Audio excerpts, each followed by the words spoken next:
the Nitecore EDC37.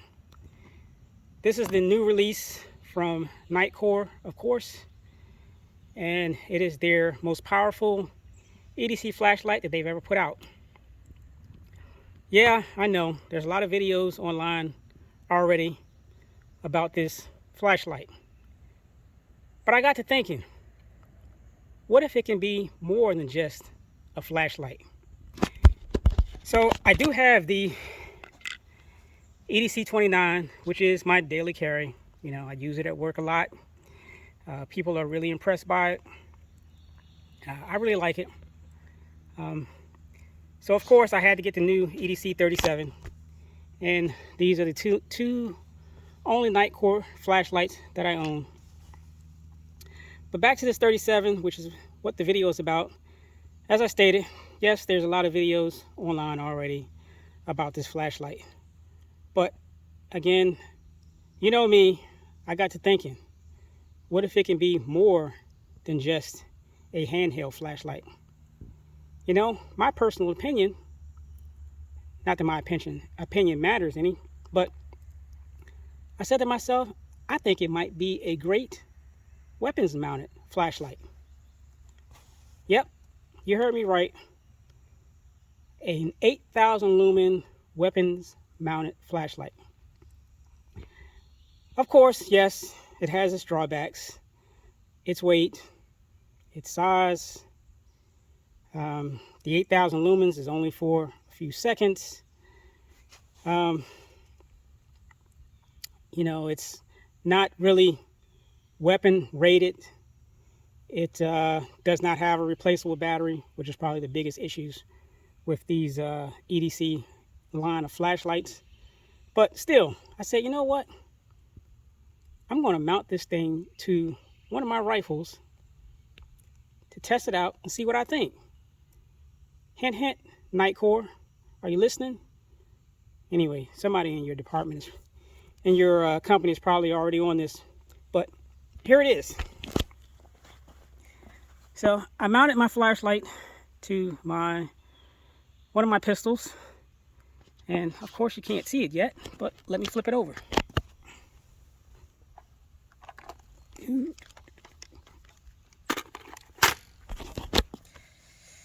And there it is, in all its glory, mounted to my pistol.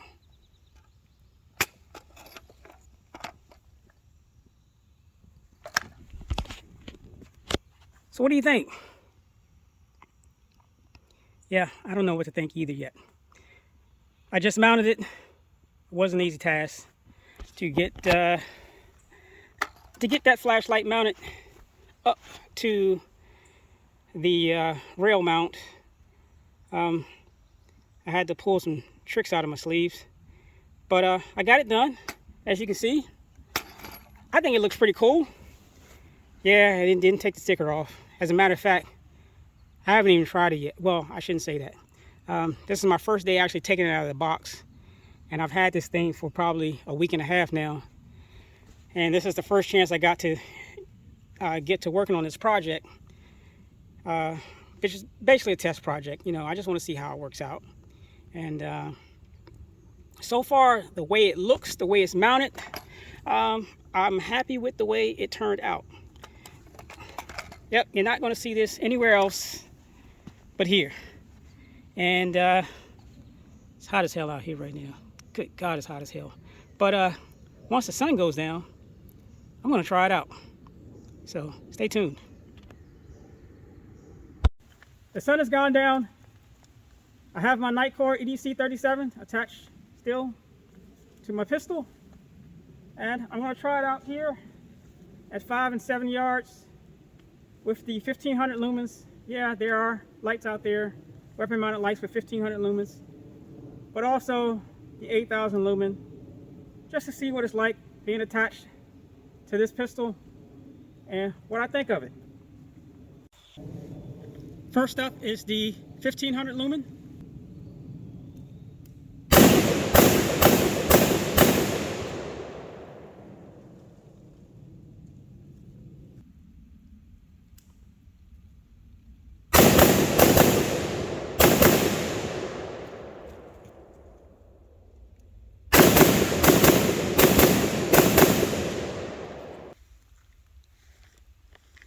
Here is the 1500 lumens.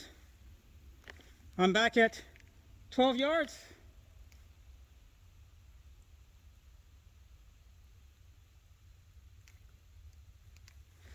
And the 8000 lumens.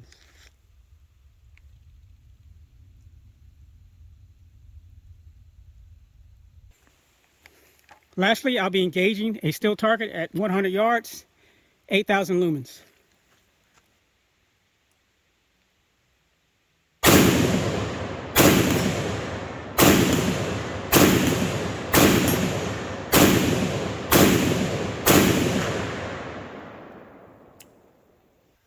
That was a lot of fun. I haven't shot in the dark in quite some time. But first, let me say that this is by no means me suggesting that everyone go out and mount their EDC37 to their weapon. There are some serious flaws with this, and if I had not mounted this and tried this out tonight, some of those flaws I would not have noticed.